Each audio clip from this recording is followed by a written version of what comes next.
Hey everybody, you're listening to Pass the Bubbly with me, Melina Thomas. Today's episode is about media trying to control you. So if you like this biblical perspective, please like this video so I can continue to make this content for you guys. So let's take our first step. I want to explain why I even have any authority to talk about this in the first place. So I was actually an actor for 2 years. I lived out in North Carolina and I would book roles in Atlanta, in Charlotte, and I really got to see what that life was really like and what the messages really meant. And with my walk with God, eventually I just decided that it wasn't going to align with my morals and I needed to stop. And if you guys are interested in hearing that testimony, I can definitely share it with you guys in another episode. So let me know in the comments if that's even interesting to you. But during that time, I learned a lot. And I now feel comfortable and confident in sharing that the media is trying to control you and they're being really sneaky about it. So let's be wise. Let's dig into some tea and figure out what exactly they're trying to tell us. So first, I think that the media is trying to reach us in 3 different ways. And, because I love a good rhyming thing. My mom's a teacher, so I love all that good stuff. They just happen to all start with D. So the first one is distraction. They want to distract you. So I think everyone here knows that, especially with social media, it's so addicting. And that's on purpose. They don't get paid unless you're constantly using their apps and watching their shows. So binge watching on Netflix, Hulu, all of it. Everything that they're doing because they want you to continually use their apps and streaming their services so that they can make money. And that's fine. An exchange of service is fine. But what are they exchanging? And I don't think we realize how addictive these are because it's just become so natural in our everyday lives. And we need to be careful. So 1 Corinthians chapter 6, verse 24 says, "No one can serve 2 masters, for he will either hate one and love the other, or be devoted to one and despise the other." God talks about distraction from the very beginning. You can't be double-minded. You can't love 2 things. You will love one or hate the other. And so if we love media and consumption, even though we're saying, no, I love God and I consume Christian content, and I'm a Christian creator, literally I create Christian content on YouTube and Instagram and TikTok. So even I have to be aware of it. We absorb all of this content, but are we doing it at the expense of the real relationship with God? When you wake up in the morning, is the first thing you do is pray to God, read your Bible, or is it to get on your phone or to get on Netflix and to watch something? Because then that is your priority. And I think that's what's so hard for us because we don't mean to do it. We don't feel like we have bad intentions, but we are showing who our master is. And because it has this addictive kind of tenacity about it, we don't realize it's happening. So reflect. Who is your master right now? Is it God or is it media? The good news is it's not too late. You can change and decide that God's going to be your master and you will be better for it. But you have to be honest with yourself. The next verse I want to share with you guys is 1 Corinthians chapter 7, verse 35. "I say this for your own benefit, not to lay any restraint upon you, but to promise good order and secure your undivided devotion to the Lord."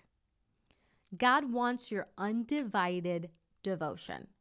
And listen, I am guilty of this, where I am spending my quiet time with God, and I'm reading my Bible, and my phone dings, and I'm like, He wants your undivided attention.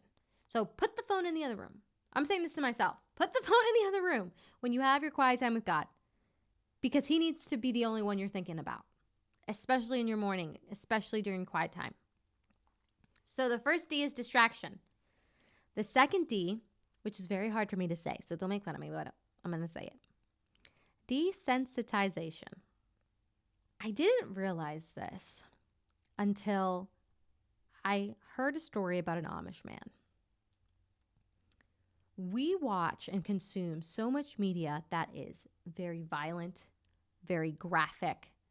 We need to be honest with ourselves.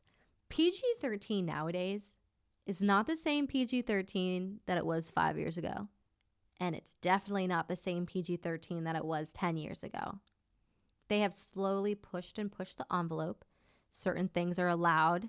More things are allowed to be viewed. And we are seeing it. And it's real people doing it. And we are so accustomed to it that it doesn't affect us. Or we think it doesn't affect us. But it does. So I read this story about this Amish man who went into a movie theater and he watched his first film. And it was a very violent film, and he watched someone die on camera. And he left the theater and he threw up. He threw up because he had never seen someone die in such a graphic way. And he couldn't control it, and it was so real to him. I realized after watching that story that I had become desensitized. And graphic imagery no longer did anything to me. And I needed to work on it. We watch these things and we don't even flinch. We need to flinch. When we see something horrific, it needs to make us uncomfortable. And sometimes we need to turn it off. Recently, I have seen this push of films being made with children put in sexual situations. And the second I see that, I turn it off. Because I was an actor and I know what that feels like. I was in a TV show and there was a scene where a man had to come.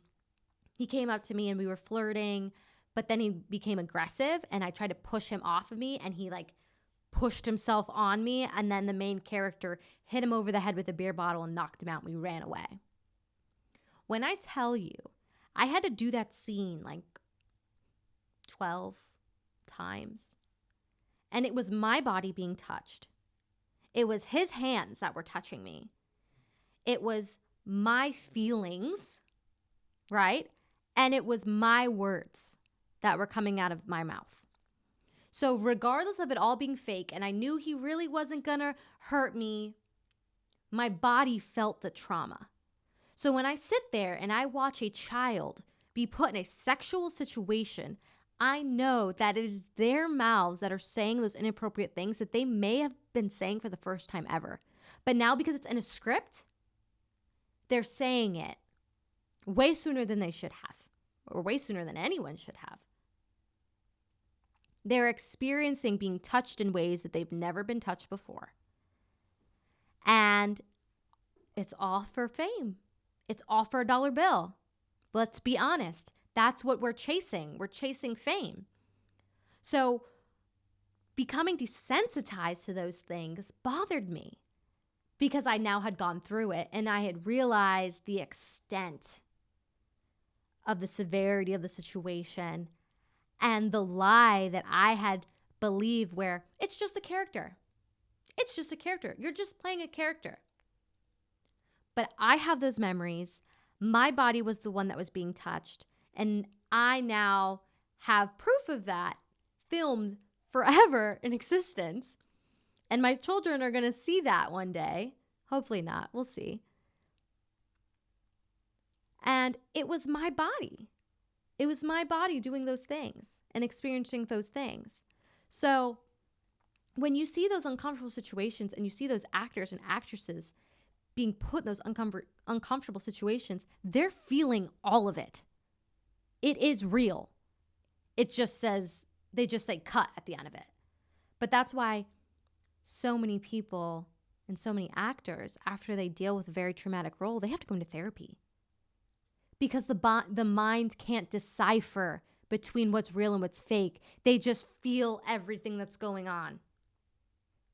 The last one is all D's. We have distraction, desensitization, and then we have darkness. So me and my husband try to watch movies together. I say try because I love love and he loves war movies. So it's very hard for us to find things that we both like. But one of the days we were scrolling through and we're trying to find something that we both like.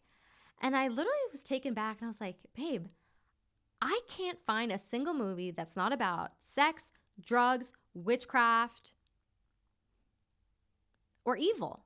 Let's just call it what it is. It's evil.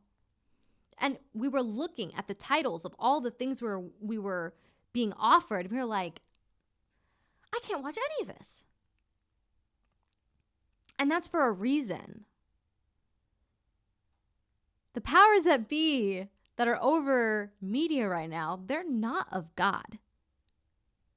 They are pushing the satanic message, and you can see it. You can see it on your feed. They're not even hiding it anymore. So I want to read this verse. Daniel chapter 4, verse 7. The magicians, the enchanters, the Chaldeans, and the astrologers came in, and they could not make known to me its interpretation. Even in scripture, you see people from all different backgrounds coming in and saying, I have the knowledge, I am the truth, I am the truth. And God says, hey, no, I am the truth. And that's the truth that we need to reside in. I want to read another verse. Leviticus chapter 19, verse 31. Do not turn to mediums or necromancers. Do not seek them out, and so make yourselves unclean by them. I am the Lord your God. God is giving us a warning. Don't seek these out. Don't seek out the mediums. Don't seek out the necromancers. Don't seek out the astrologists. Don't seek out these people that feel that they can give you what you want or tell you the future. I am the Lord your God. I will guide you. I will provide for your future. I will take care of everything. You just need to trust me.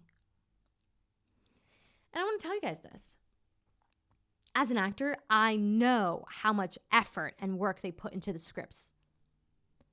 And when you're watching those scary movies and you're watching those movies with people who are possessed and witches and demonic activity, they are pulling language from real satanic texts. And you are welcoming that verbiage into your home. I don't think we realize how serious that is. Good and evil is real. We need to be careful with what we allow into our being, whether that be through our eyes, through our ears, through our mouth, and we need to be careful with what comes out of our mouth and out of our bodies. So I just want to warn you guys, this is serious. What is the message that media is trying to send us? They're trying to distract us. They're trying to desensitize us. They're trying to push the message of darkness. Now, there's plenty of good content out there. There's plenty of wholesome content. I watch a lot of stuff. I'm on social media. I watch things on Netflix. I watch things on Hulu. But the second I feel a little sense of darkness, I'm out. And I'm always going to be out. And some people might be annoyed by that. But this is my life. This is my relationship with God. This is my salvation. And I'm not going to let a 12-episode series start messing my relationship with God. That's not worth it. So I want to share this story. Literally yesterday, guys. This happened to me yesterday. I was at a networking event. It was a networking event with a fashion show. And I was so excited to be there. I knew a lot of the people there. So I go outside and I come back in, all these great people and great music. And there was a charcuterie board and it was just phenomenal. It was fabulous. So I come back in like maybe the third or fourth time because there was an indoor and outdoor area. So I'm, going back and forth, chit-chatting. It was a little cold, so I'd come back inside every once in a while. And I came back inside and there was a woman there doing tarot cards at the networking event. And I felt... I'm going to be honest. I felt it was so out of pocket. Like, I was like, what is happening? Like, this is a business networking event. Why is there someone here doing tarot card readings and doing psychic readings for people in the room? It didn't feel appropriate. And I walked in, I was like, woo, I had my friends around me and I was like, ooh, I don't know, I don't feel comfortable. And everyone's laughing, giggling. You know, they're fine with it. But it made me uncomfortable. And you bet your bottom dollar, I got in my car after the event was done and I prayed over myself. I prayed over all of my friends and everyone there because it's so pushed. Like there wasn't a prayer corner there. You know? They didn't have all of these different religious leaders, you know, whatever. They just had one. And what was the message? Come to me. I have this special connection with spirits of the other realm, which Christians, we don't believe in that. We believe the dead are dead, the dead are asleep, so you can't communicate with them. So who are you communicating with? You're communicating with demons. Let's call it like it is. Let's call it like it is. And you're going to listen to me about your future, and I'm going to communicate with demons and tell you how you're supposed to live your life. But now I'm opening a door, and you are now making an agreement with demonic activity, and you think that's not going to affect your life? The enemy works hard and will get his foot in the door any way he can. So you better lock your door. Don't even answer the door. God is already inside. Who else you need to come inside? Nobody. So I want to read Proverbs chapter 3, verse 7. Be not wise in your own eyes. Fear the Lord and turn away from evil. We can't take everything for face value. We need to see what's going on. What's the bigger picture? And that's, I feel like I really like doing. What is the message that's being projected on me? And sometimes people might say, hey, you're a little too sensitive. Because I'm always like, you said this, but did you mean? And you don't want to jump to conclusions with people. Like, I'm not talking about conversations. I'm talking about spiritually, your life. If something's happening, what's the bigger picture? This isn't just a little, blah, blah, blah. This is a door. Do you want to open this door? No? Okay, then walk away. The next is this one. This one's good. 1 Corinthians chapter 15, verse 33. Do not be deceived. Bad company ruins good morals. Who is our company? Now, you could talk about your friends and your family, right? You hang out with those people regularly, but if you're consuming media, who are you hanging out with? What are the characters you're spending the most time with? And what are their messages? Because that also is going to affect you. So I think the media is trying to control us. But if we look at the bigger picture, we can overcome that. And we can share a message that is positive and love and light. And we have the power to do so because God gives us that power. So I hope this opens your eyes a little bit, but also gives you encouragement. Like the battle's already been won. So just protect yourself. And you protect yourself by having your quiet time with God, asking for that protection, walking